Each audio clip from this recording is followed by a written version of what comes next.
Can you tell us a little bit about yourself? Introduce us. Yeah, my name is Skye. I was born in North Carolina. I moved to New Mexico when I was a teenager. My tribes are Eastern Cherokee and Santa Clara, Pueblo. My mom is Eastern Cherokee, my dad is Santa Clara, Pueblo. They met in boarding school, and so I've lived in both of my traditional homelands. I went to boarding school when I was a teenager, and so I've also lived in Oklahoma. I feel like I've just moved around a lot, and that really kind of speaks to a lot of my pattern making, is like the movement of myself into different places and different ways to experience the world and also create relationships in the world. I am primarily a printmaker. That's what I went to school for when I was about 20 years old. So I've done a few different types of printmaking, mostly screen printing and letterpress. I'm also a paper weaver. I'm also a basket weaver, actually. My dad's a basket weaver, and my maternal grandmother is a basket weaver, and so it comes from both sides of my family, and that also plays into a lot of my pattern making and just the urge to make weavings. I'm not trained as a Cherokee basket weaver, but from Santa Clara, Pueblo, we weave red willow baskets, and so it's mostly just a winter time kind of weaving. And so when I lived with my dad, that's a lot of times our winters would be filled with just making baskets. So I'm kind of addicted to the basket. I'm really drawn to a lot of different types of basketry.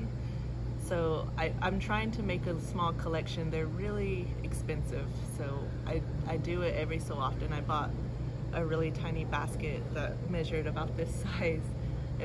Super tiny weaving, and I wish I had a photo to show, but her and her mother are one of the last basket weavers in their community, and it was a very expensive piece, but it took a really long time for her to make it. And what was really neat is that she was really inspired by my designs, and so she asked me colors that I wanted, and then she kind of replicated one of my designs into this little basket that I bought from her.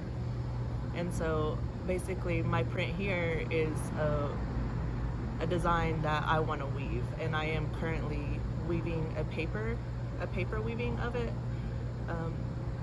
which is interesting because like I created the design before I got here, but once I got here I didn't understand my color separations yet, and so when I started doing my color separations, the design transformed into something else. So now it's a little bit different than what I had intentionally thought of. My knowledge of SHG beforehand came from Melanie Cervantes.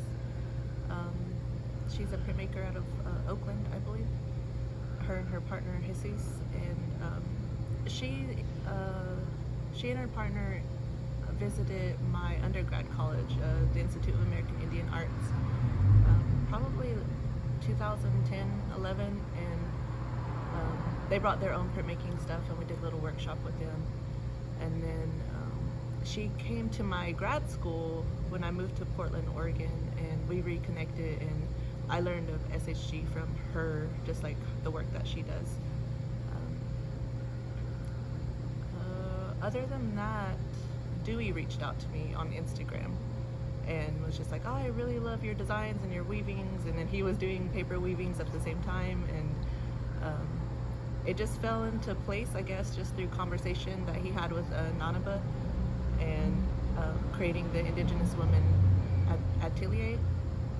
And I was like really, really happy to just accept that. I was felt very honored to even be asked. Well, we're definitely honored to have you here. Yeah. I've seen bits and pieces of the print, and I try to not come into the studio till the end. Yeah.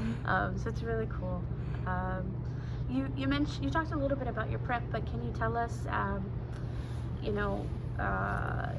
coming into the studio, not how the weaving image had to change, or once you got into the studio, how did that happen? That happened through color change mostly, and I've been trying to, so I screen print on the side in my, not my home studio, but an art center at home. And I've been trying to figure out this weaving print for quite a while, and it's always just a little bit off. Like, there's always something that's going wrong with it. And so when I talked to Dewey on the phone, we talked about trapping and having to make sure the layers overlap rather than just sit beside each other. And that was something that I had to fix on all the files when I got here, is that they were all just sitting beside each other. So I spent probably like a good 15 plus hours just fixing each color separation in each layer to make sure that all the colors overlap so that we didn't get the little white spot, so that the registration could be cleaner and easier to handle. But we're still in some problem solving, unfortunately. And that leads me to my next question. How was your experience in the studio? It's great. I've learned so much from Dewey, which is so exciting. Every evening when he takes me back to the hotel, I just tell him like how thankful I am. It's like, I learned this from you today. I didn't know that I could like just spray stuff like that and like keep my screen going. Like, I've never understood that that's a skill to do. Like, I thought that you just print and then your screen gets dry and then you have to kind of clean it out and then start again. But he keeps his screen going just by spraying and spraying and spraying, and he has to come out right when I'm talking about it. Yeah, so I've learned so much about the printmaking process, which is really cool because like I've done screen printing for years and years, and it's just that you get into this groove and you learn from certain people, and then you don't understand that there's like so many other ways to do the same task, and sometimes it's easier and sometimes it's harder. But my experience has been really great, just understanding that like there's even more knowledge to learn like every single day. And when we talk about like our hindsight of, oh, we should have did this instead of this, and all of that's going to inform my work going forward when I make prints at home. It's like really think about like how to anchor my print and move forward with each layer instead of just like doing layer by layer by layer and hope the best comes out. It's like I'm really considering like how to print differently and more efficiently. I mean, I think I have a lot to say. It's kind of really hard to get it all in. Gabby's been really great.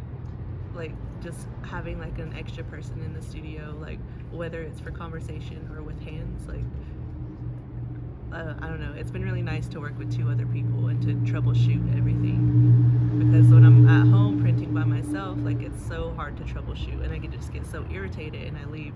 And what's good about here is that Dewey just keeps saying art is fun, and there's no reason to like get upset about the print. Like, there's always ways to fix it. But I guess I'll end on that.